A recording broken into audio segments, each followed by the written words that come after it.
It's 6:50. 6:50 is your time.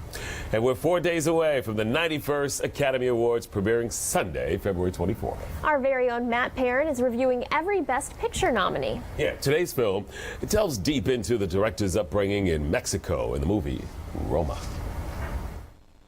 Welcome to day 6 of the Oscars overview. We're getting closer to those Academy Awards airing right here on ABC Columbia this Sunday. Do you know who's going to take the Best Picture statue yet? I've given you 5 recaps, but don't jump the gun just yet because we still have 3 nominees left. Today's nominee loosely fits the description of based on a true story because it's loosely based on the director's childhood. As I'll talk about in a minute, this film is beautiful, but requires your full attention.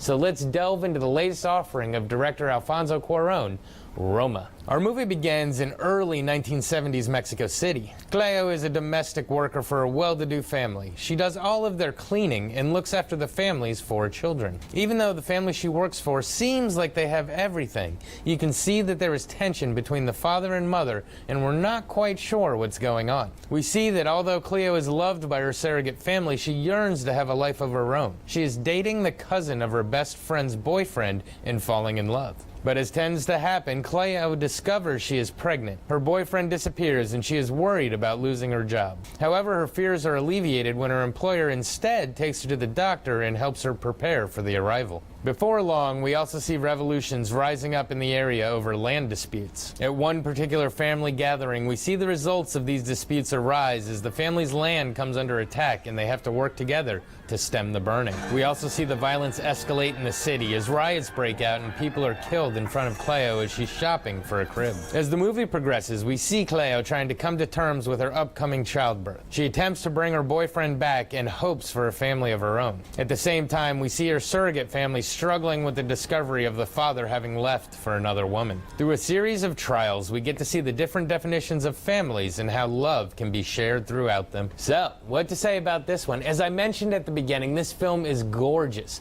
During the film, there is never a part of the screen not being used.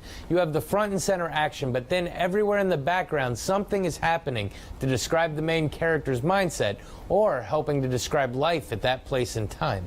Personally, it blows my mind how everything was able to be choreographed so flawlessly, especially with all the imagery of jets and planes. If you're familiar with Cuarón's previous films, you will see many recurring elements that hold an obvious place in his heart. And like many of his prior films, it moves along rather slowly, which can get you antsy, but it allows you to take in everything on the screen. You should definitely read up on the backstory of the film because instead of spoiling the movie, it allows you to appreciate it more. Cuarón wrote, directed, edited, and was the cinematographer on this movie, and he shot it chronologically, not giving the actors the scripts until that day, which makes their performances all the more amazing, heartfelt, and real, considering they were discovering what happened to their characters in real time, which in some instances is just gut-wrenching. Filmed in black and white and entirely in Spanish with subtitles, you really have to pay attention to this one. So I don't know if it's good or bad that it's on Netflix. At home you can rewind what you missed, but it's also easier to get distracted. As far as the award goes, this one is going to take home some statues. No ifs, ands, or buts. Will the Best Picture be one of them? Well, I think it's a shoo-in for Best Foreign Film, and I think it would be a little weird for it to win that and Best Picture overall. But stranger things have happened. It wouldn't surprise me in the least if that is what happened. It's definitely one of the front runners. This has been your Oscars overview. Be sure to come back tomorrow for a film that has received its 2nd Best Picture nomination in 4 tries. Back to you. All right, stick with us. We'll be back with more news and weather. All right, 6